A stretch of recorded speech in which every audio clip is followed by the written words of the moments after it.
Julio de 1943. Amanecer en Kursk.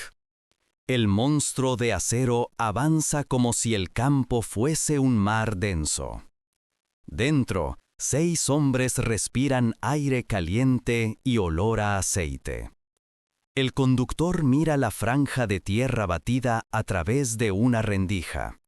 El comandante, pegado a un periscopio, murmura: distancia, 2000. En silencio, el artillero calibra un cañón de 88 milímetros que parece una lanza sin fin. De pronto, un destello, un T-34 que asoma en una cresta, recibe el impacto y se apaga como una vela. La tripulación no celebra. Saben que el enemigo verdadero no siempre está delante. Está abajo, bajo la oruga derecha, minas, y muy cerca, donde su propia ceguera comienza. Así debutó el Ferdinand, más tarde Elephant, el cazacarros más polémico del Tercer Reich, un arma capaz de abatir a distancia a casi todo lo que rodaba en el frente oriental, y, al mismo tiempo, una bestia torpe, míope, con talones de Aquiles que la guerra se encargó de exponer. La historia nace de una derrota silenciosa en los despachos. En 1942, el proyecto del Tiger Porsche pierde frente al diseño de Henschel. Los chasis ya fabricados, alrededor de 90, quedan sin empleo. La solución de emergencia: convertirlos en cazacarros. Se les implanta un sistema de transmisión eléctrica, 2 motores Maybach que alimentan generadores y, de ahí, a motores eléctricos. Y una casamata enorme que sostiene el cañón 8,8 centímetros PAC 43-2 L71. El resultado pesa más de 65 toneladas, se mueve a unos 30 kilómetros por hora por carretera y lleva blindaje frontal tan espeso que en la práctica lo vuelve impenetrable desde lejos para la mayoría de armas soviéticas. Las cifras exactas varían según fuente. El grosor máximo frontal alcanzaba hasta 200 milímetros, estimado. La tripulación es de 6: comandante, artillero, 2 cargadores, conductor y operador de radio. Pero la protección invencible tiene precio. Visión lateral limitada, casi nula defensiva a corta distancia y una ausencia que, en Kursk, será mortal. No lleva ametralladora de casco. El Ferdinand, concebido como francotirador de acero, está diseñado para destruir a larga distancia y mantenerse cubierto por infantería propia. En julio de 1943, en los campos de minas, la teoría y la realidad chocan. Operación Ciudadela. Los alemanes apuestan por una pinza norte y otra sur que deben cerrar sobre el saliente de Kursk. El Schwere Panzerjäger-Regiment 656, con los batallones 653 y 654 de cazacarros pesados, concentra la mayoría de los Ferdinand. La orden es clara: abrir brecha, romper líneas, neutralizar carros soviéticos más allá del alcance efectivo enemigo. En los primeros días, la estadística parece sonreír. El 88 milímetros L71 perfora con autoridad. A 1500-2000 metros, un T-34 es silueta sin refugio. Algunas relaciones de combate, siempre difíciles de verificar, atribuyen al Ferdinand decenas de destrucciones en jornadas puntuales. Disputado. Los jefes de compañía escriben sobre impactos que atraviesan de lado a lado y torres que saltan. Los zapadores soviéticos, en cambio, anotan otra historia: columnas detenidas por campos de minas, cadenas seccionadas, vehículos inmovilizados que se convierten en imanes de granadas y cócteles Molotov. Cuando el gigante se queda quieto y no hay infantería alemana pegada a sus faldones, los hombres a pie encuentran el flanco y la retaguardia. La transmisión eléctrica, idea brillante sobre el papel, genera nuevas pesadillas. El calor en verano convierte el interior en una fragua. Los componentes fallan con el polvo y la vibración. Muchos Ferdinands se pierden no por fuego enemigo directo, sino por averías, incendios y sabotaje reservado, cuando retirarse es imposible. Lo que debía ser un ariete se revela como un bisturí, cortante a distancia, frágil si se le obliga a permanecer en el campo de batalla sin apoyo. De este contraste nace la leyenda contradictoria del Ferdinand, en Kursk. Cifras de carros soviéticos abatidos muy altas, disputado, frente a tasas de inmovilización todavía más preocupantes. La Wehrmacht aprende una lección que duele. Ningún arma, por potente que sea, sobrevive sin doctrina adecuada, reconocimiento, zapadores y protección próxima. Tras Kursk llega la reconfiguración. Los sobrevivientes regresan a taller. Se añade una ametralladora MG-34 en el frontal del casco para disuadir asaltos de infantería.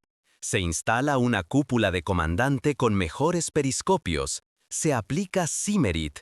Se refuerzan puntos débiles del tren de rodaje y se reordena el cableado del sistema eléctrico para reducir incendios.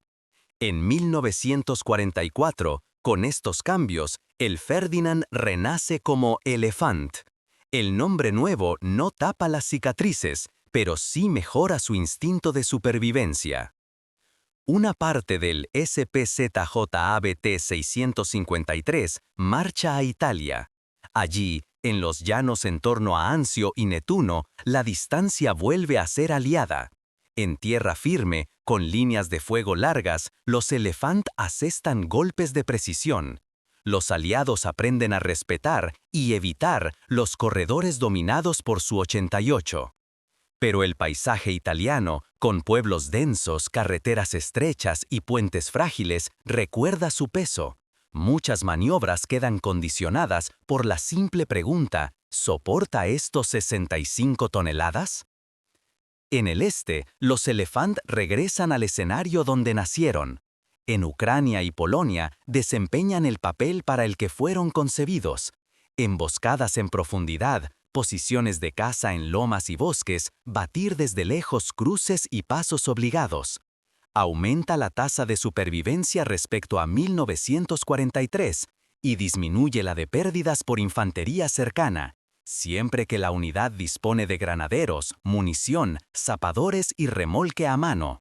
Cuando ese ecosistema falla, el desenlace se repite. Sin movilidad, cualquier coloso termina siendo objetivo. La escena de un enfrentamiento real resume su dualidad. Frente Oriental, invierno del 44. Un Elephant toma posición detrás de un talud helado. A 1800 metros, dos IS-2 aparecen brevemente sobre una cresta. El comandante ordena preparar munición perforante. El artillero calcula deriva mínima. El primer disparo golpea el frontal del más cercano y lo detiene. El segundo, contra el compañero, rebota y obliga a corregir. En ese lapso, proyectiles de 122 milímetros empiezan a caer. Tierra, acero, astillas. Un tercer disparo consigue el objetivo. La tripulación respira, pero el operador de radio grita: ¡Infantería a la derecha! El conductor maniobra con lentitud. La ametralladora de casco abre fuego. La pieza principal gira, impotente ante blancos tan próximos. La sección propia de granaderos llega a tiempo. Ese día, el Elephant sale por su pie. En el diario de la unidad, el comandante apuntará 2 victorias y una nota amarga: sin escolta, perdidos. La importancia del detalle técnico en el Elephant transmisión eléctrica, masa, blindaje, lleva a una reflexión más amplia. En 1943-45, la guerra de materiales ya no perdona. Un vehículo de 65 toneladas exige puentes adecuados, combustible en cantidades industriales, tractores potentes para recuperación, repuestos específicos. En el frente oriental, donde el barro de la Rasputitsa aspira orugas y el hielo revienta gomas, la logística pesa tanto como el acero. Allí, la superioridad de un cañón puede diluirse en una carretera intransitable. ¿Fue el Elephant un fracaso o un arma excepcionalmente especializada? Depende del encuadre. En su rango de uso, defensa a larga distancia, posiciones preparadas, campos de tiro despejados, fue temible. El PAC-43 L-71 era uno de los mejores cañones anticarro del conflicto, y el blindaje frontal del Elephant ofrecía una sensación de invulnerabilidad rara vez disfrutada por sus tripulaciones. Pero fuera de ese rango, en avance a través de minas, en combate cercano, en ciudades y bosques sin infantería adherida, se convertía en presa. También está la contabilidad de bajas, siempre resbaladiza. Algunas memorias alemanas y partes de época atribuyen a los Ferdinand Elephant centenares de destrucciones en Kursk y después, disputado. La historiografía moderna tiende a matizar. Muchas bajas enemigas son daños temporales, vehículos recuperados o duplicaciones en la niebla del combate. Al mismo tiempo, no hay duda del respeto que su 88 impuso. Bastaba su presencia para cerrar avenidas y obligar al adversario a rodeos costosos. Quizá el balance más justo sea ver al Elephant como síntoma. Del apuro de 1942-43, aprovechar chasis sobrantes, nace un cazacarros de élite que reúne vanguardia técnica y defectos de nacimiento. Sus virtudes, pegada, protección frontal, responden a un problema real: detener oleadas blindadas en escenarios abiertos. Sus defectos, fiabilidad, ceguera cercana, peso, revelan un Reich que ya no podía diseñar sin concesiones a la escasez ni sostener en el campo una máquina tan demandante. Cuando la logística decae, la mejor pieza pierde. Últimos actos. En 1945, los Elephant supervivientes combaten casi como piezas de Fortino Nóbil. Defienden cruces, frenan ejes de avance, retroceden asaltos. Algunos quedan abandonados por falta de combustible o averías imposibles de reparar en retirada. Otros son destruidos por sus propias dotaciones para no caer intactos. Apenas unos pocos llegan a mayo. La pregunta que queda en el aire no es solo técnica, sino humana. ¿Cómo era vivir dentro?